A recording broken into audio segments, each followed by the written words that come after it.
Hello বন্ধুরা, অনু village cooking চ্যানেলে আপনাদের অনেক অনেক স্বাগত জানাই। আজকে একটি রেসিপি নিয়ে চলে এসেছি।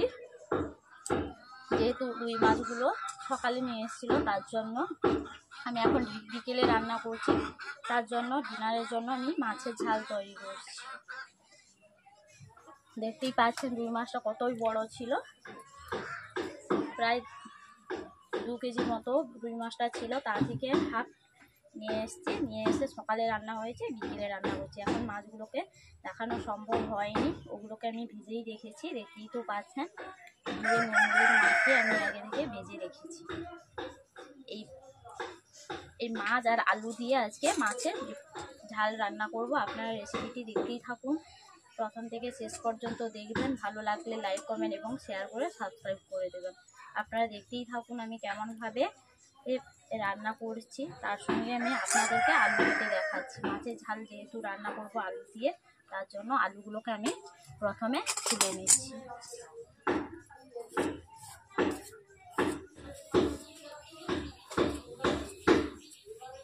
আপনারা দেখতেই পাচ্ছেন আলুগুলো আমি ছাল ছুলে নিয়েছি। এরপর আমি আলুগুলোকে এই লম্বাটে করে আমি কেটে নিচ্ছি। এখন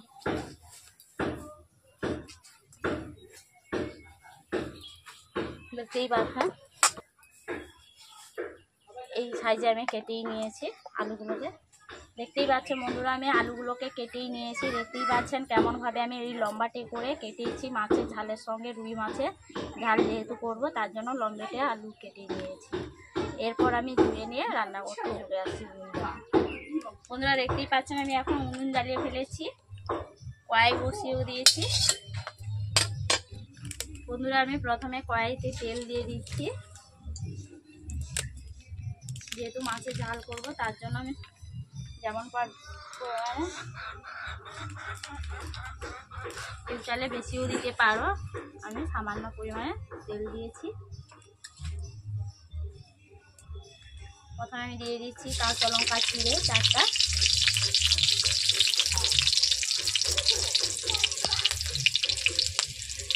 এরপর দিয়ে দিচ্ছি পেঁয়াজ কুচো।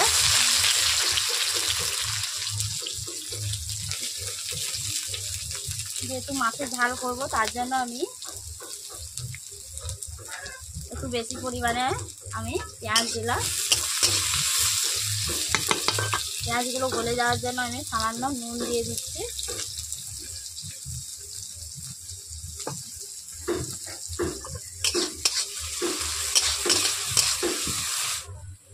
এরপর দিয়ে দিচ্ছি আদা রসুনের পেস্ট, একই সঙ্গে দিয়ে দিচ্ছি। যেহেতু একই সঙ্গে আমি বেঁচেছিলাম, তার জন্য আদা রসুনের পেস্ট একই সঙ্গে দিয়ে দিচ্ছি। এগুলোকে পেঁয়াজের সঙ্গে আমি ভেজে নিচ্ছি। এরপর দিয়ে দিচ্ছি লঙ্কা গুঁড়ো, দিয়ে দিচ্ছি হলুদ গুঁড়ো,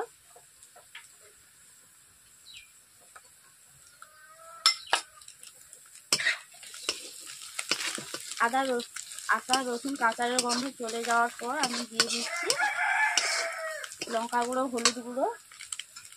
এরপর দিয়ে দিচ্ছি টমেটো কুচি। এরপর দিয়ে দিচ্ছি সামান্য জল।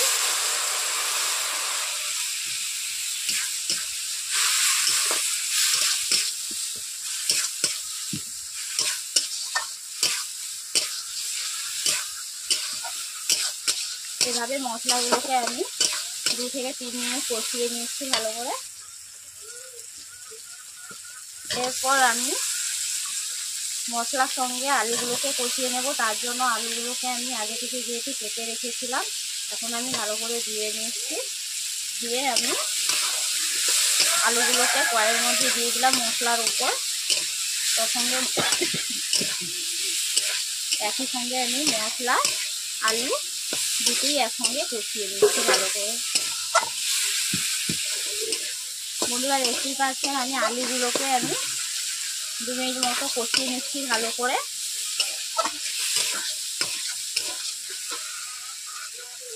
যেহেতু পেঁয়াজ গলানোর জন্য সামান্য পরিমাণে নুন দিয়েছিলাম, তার জন্য আমি স্বাদ মতো ঝালের মধ্যে নুন দিয়ে দিচ্ছি। এখন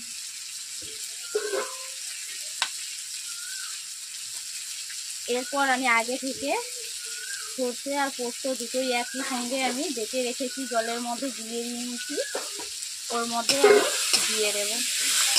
দেখতেই পাচ্ছেন বন্ধুরা, আলুগুলোকে আমি কষিয়ে নিয়েছি। আলু থেকে তেল ছিঁড়ে যাচ্ছে, দেখতেই পাচ্ছেন কেমন করে।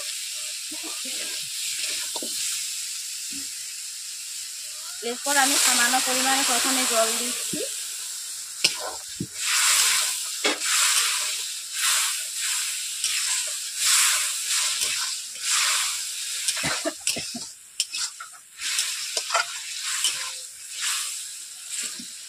এরপর আমি সর্ষে পোস্ত একই সঙ্গে বেটে রাখা জল দিয়ে দিচ্ছি। গরমের মধ্যে যেহেতু রাতে ডিনারের জন্য রান্না করছি, তার জন্য আমি রুই মাছের ঝাল করি। যেহেতু আলুগুলোকে আমি ভাপাইনি, তার জন্য আমি একটু বেশি করে আলু সেদ্ধর জন্য জল দিলাম। বন্ধুরা দেখতেই পাচ্ছেন ঝালটা যেহেতু ফুটছে, তার আমি ঝালের মধ্যে ভেজে রাখা মাছগুলোকে এখন দিয়ে দিচ্ছি।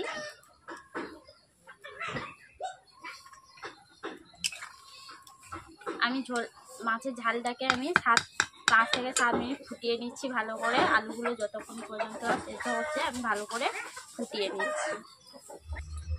বন্ধুরা আমি এখন ঢাকনা খুলে দেখে নিচ্ছি ঝালটা কেমন হয়েছে। দেখতেই পাচ্ছেন আমি ঢাকনা যেহেতু দিয়েছিলাম, তার জন্য আলুগুলো ভালোভাবে সেদ্ধ হয়ে গেছে। 5 মিনিটের মতোই হয়ে গেছে। এরপর আমি সবশেষে দিয়ে দিচ্ছি জিরে বাটা। জিরে বাটা না দিলে মাছের ঝালটা অসম্পূর্ণ থেকে যায়, তার জন্য আমি জিরে বাটাটা দিয়ে দিলাম এখন। এরপর আমি খুঁটি দিয়ে নিয়ে নিচ্ছি। জিরে বাটা দেওয়ার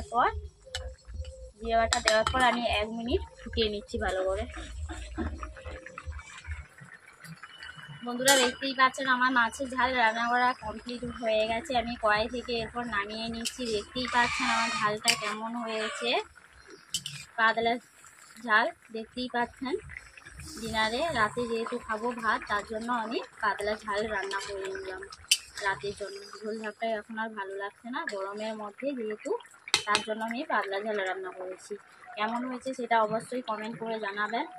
যারা মাছের ঝাল রান্না করতে ইচ্ছুক, এইভাবে আমার মতো আপনারা রান্না করে ফেলবেন। যেমনভাবে আমি রান্না করেছি তেমনভাবে আপনারা রান্না করবেন। কেমন হয়েছে অবশ্যই কমেন্ট করতে ভুলবেন না। ভালো লাগলে লাইক, কমেন্ট এবং শেয়ার করে সাবস্ক্রাইব করে দেবেন। আমি এখন কড়াই থেকে বেলার মধ্যে ঢেলে নিচ্ছি।